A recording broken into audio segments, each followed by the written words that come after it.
దిల్రూబా అంటే మనకు చాలా లవ్లీ మామూలు వర్డ్ అంటే దిల్రూబా అంటే లవ్లీ అండ్ మన హృదయానికి చాలా దగ్గరైనది. మీకు ఇలాంటి ఏమన్నా దిల్రూబా అంటే ఒక బ్రేకప్ స్టోరీ అని అర్థమవుతుంది మాకు. సో మీకేమైనా బ్రేకప్ స్టోరీ ఏమన్నా? బండి వేసుకొని ఎక్కడికి వచ్చాం, తేడా కొట్టేసింది. శామ్సేజ్ గారిని మీట్ అయిన తర్వాత నాకు ఒకటి అర్థమైందండి, is already big music director. Khaidi తన వర్క్ చాలా ఇష్టం. శామ్సేజ్ గారి సాంగ్స్ అంటే అప్పటి వరకు మనకి ఇక్కడ తెలుగులో అంత మనకి తెలియదు. సార్ బ్యాక్గ్రౌండ్ స్కోర్ బాగా చేస్తారు అన్నట్టు ఉండేది. షాక్ అసలు నేను.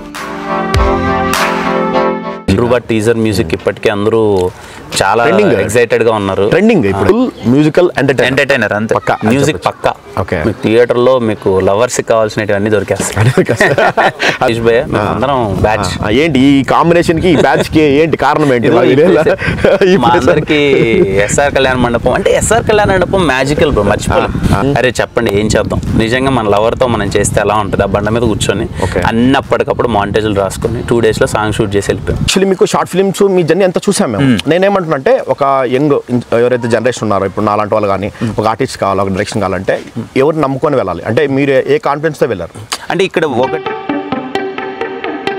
మనం మైండ్లో డిసైడ్ అవ్వాల్సింది ఏంటంటే మనకి ఎవ్వరూ లేరు అక్కడ, ఎవ్వరూ సపోర్ట్ చేయరు. మీరు సక్సెస్ మన టూర్ వెళ్ళావు, ఆడియన్స్తో ఎలా ఉండింది మొన్న ఒకసారి ఎక్స్పీరియన్స్? ఒకసారి మన మదనపల్లి ఆడియన్స్ కానీ ఎలా ఉంది? అన్ని ఎక్స్పీరియన్స్ పక్కన పెడితే మదనపల్లి అంటే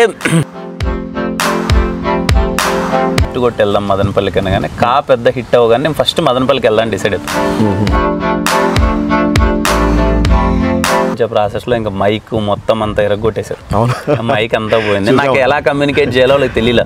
వాళ్ళేమో నేను వచ్చాను మాట్లాడతానని వెయిట్ చేస్తున్నారు, కానీ నాకు మాట్లాడడానికి కూడా స్కోప్ లేదు. బట్ ఎందుకు అలా అనుకుంటారు? ఆ ప్రమోషన్ ప్రతి ఒక్కరి సినిమాని మీరు చేయాలనుకుంటారు. అంటే ఈ రోజుల్లో అది ఇంపార్టెంట్ అయిపోయిందని నా ఫీలింగ్.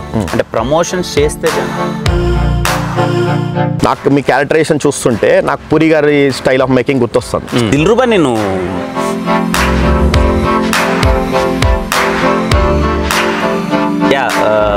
మీరైతే ఒక కొత్త ఇంటెన్స్ లవ్ స్టోరీ అయితే చూడబోతున్నారు. బెంగళూరులో ప్రమోషన్ మనం ఎందుకు చేయలేకపోతున్నాం? తెలుగు సినిమాలు కూడా చాలా ఎంకరేజ్ చేస్తారు. అక్కడ తెలుగు సినిమానే మెయిన్ మార్కెట్. బెంగళూరు నుంచి ఎప్పుడు సో మచ్ ఆఫ్ లవ్ వచ్చేదన్నమాట. మనోళ్ళు ఎక్కువ కదా ఇక్కడ, కడప నుంచి మదనపల్లి నుంచి అలా నమ్మకంగా ఉన్నవన్నీ. బెంగళూరులో మ్యాగ్నా బిర్యానీ అంటే చాలా ఇష్టం నాకు, ఫేవరెట్, ఫేమస్.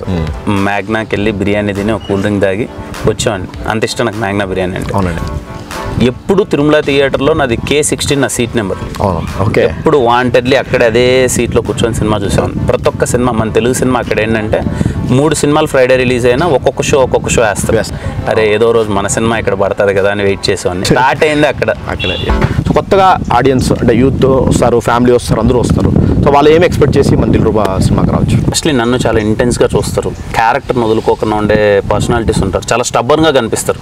అబ్బాయిలు చాలా మంది, అబ్బాయిలు అనేది ఎనీ జెండర్, అమ్మాయిలు వచ్చి ఎవరైనా ఎవరి కోసం మనం ఎందుకు మారాలి, మనం నమ్మిన సిద్ధాంతం ఉండాలి కదా అని చాలా స్టబ్బర్న్గా ఉండే ప్రతి ఒక్క పర్సనాలిటీకి ఈ సినిమా పిచ్చిగా నచ్చేస్తుంది. అంటే ఇక్కడ ఒక ప్రయత్నంలో చిన్నప్పటి నుంచి సినిమాలు అంటే ఇంట్రెస్ట్, ఇలా సినిమాలు చేయడం.